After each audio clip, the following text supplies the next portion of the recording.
Hello friends. एक और series जिसका इंतज़ार खत्म हुआ और महारानी 3 सोनी लीव पर आ चुकी है।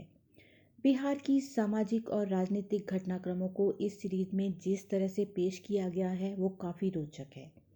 इस सीरीज में एक महिला को सभी बाधाओं को पार करते हुए राजनीति की दुनिया में बहुत बड़ी नेता के रूप में सामने आती है।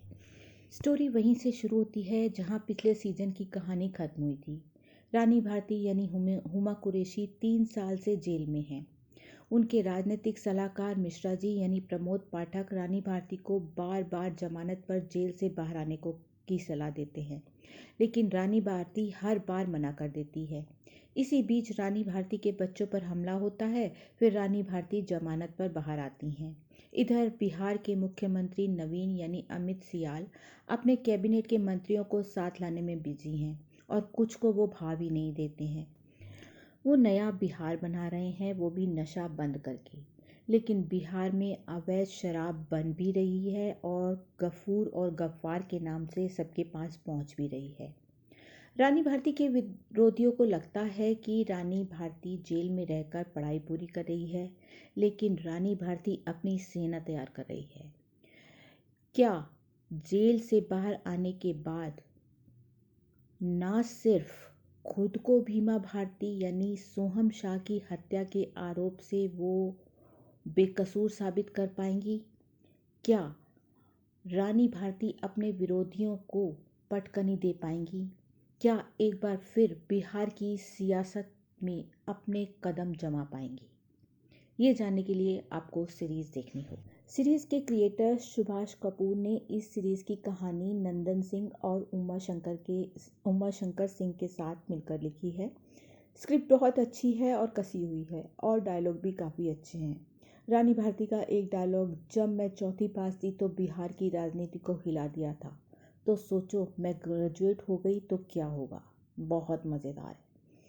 इस सीरीज़ को सौरभ भावे ने डायरेक्ट किया है और इस सीरीज़ में बदले के साथ बिहार की राजनीतिक घटनाओं को बहुत अच्छे से दिखाया है।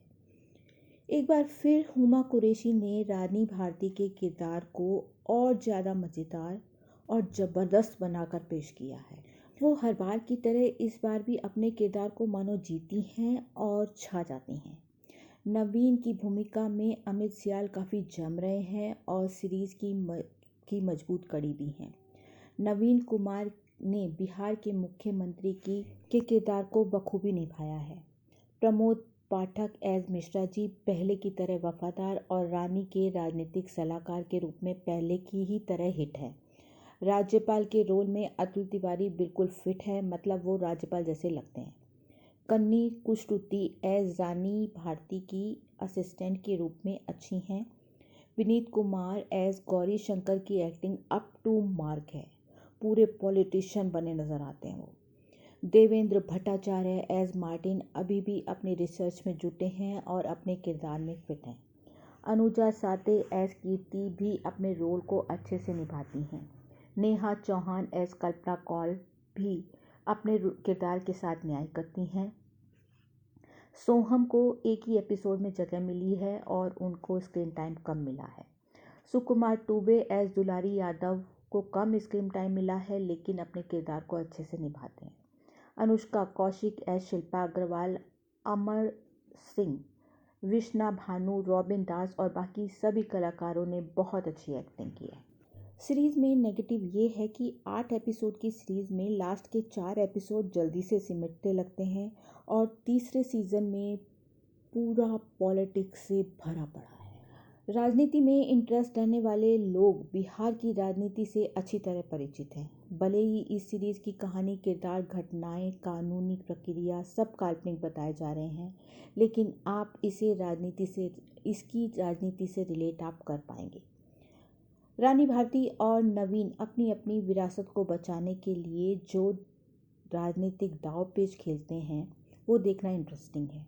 रानी भारती जैसी लेडी जो भीमा भारती की मौत के बाद किस तरह सियासत की खिलाड़ी के रूप में दिखाया है, जिसकी सियासी चाल से राजनीति के अखाड़े के बड़े बड़े धुरंधर चकमा खा जाते हैं। सीरीज का क्लाइमैक्स बहुत अच्छा है, आपको राजनीति के दाव पेच देखने में मज़ा आएगा। सो enjoy महारानी 3।